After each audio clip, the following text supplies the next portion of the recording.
Hey, how's it going?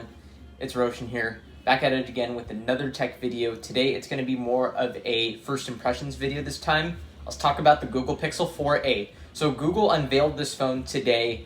They didn't do a launch event, which was quite interesting, and they launched it with the price tag of $349 for the 4G LTE model, which I think is a bargain.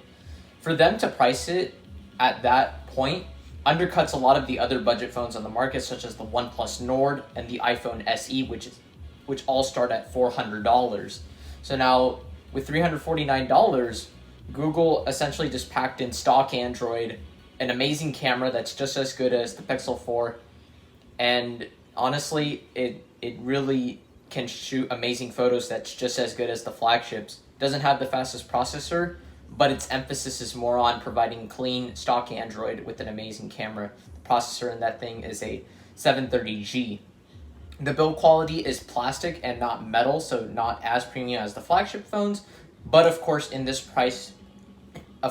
that price point, they would have to cut a lot of corners at that point. And they still kept the headphone jack, which is something that many phones don't even have, so it's actually super nice that Google has actually kept the headphone jack. So it's nice of them being able to do that. And I think that having a headphone jack on like a low-end phone and a gaming phone, to me personally, just makes sense. So it's really nice that Google has kept the headphone jack. And if you look at the options that the Pixel 4a has, Google has kept things super simple. One color, which is just black, and one storage option at 6 gigs of RAM and 128 gigs of storage, which really simplifies the whole process. Previously with the Pixel 3a, you had colors between black, white, and purple, but Google wanted to keep things as simple as possible, which I think isn't necessarily a bad thing, though having less customization options means that consumers may not like the black color as much.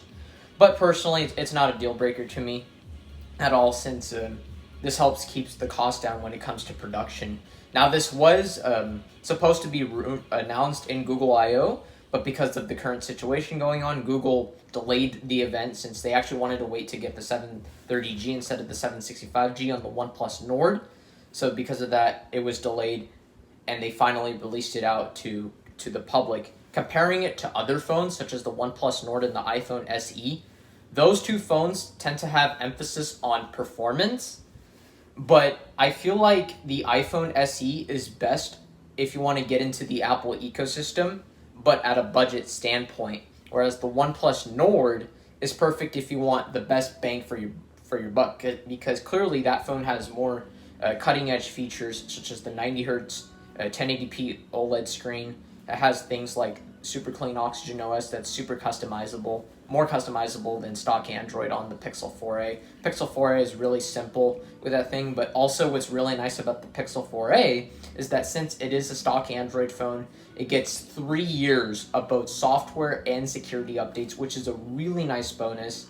The iPhone SE, of course, gets 5 years of software and security updates, whereas a lot of other Android phones on the market, such as the OnePlus Nord and others, get about 2 years of software updates and 3 years of security updates. So I think that the longevity of the Pixel 4a on an Android phone is really nice, but it will be interesting to see how performance will be in the long run, since that processor is a low-end CPU, so the performance isn't as powerful as the A13 Bionic, but it isn't as powerful as the 765G, which is 20% less powerful than that and 100% less powerful than the flagship A13 Bionic found in the iPhone SE. So that was just my rant on the Pixel 4a. I think it's going to sell really well at that price point, and I think it really undercuts a lot of the other budget phones on the market. And I think this is a really interesting topic that they have gone with in that case.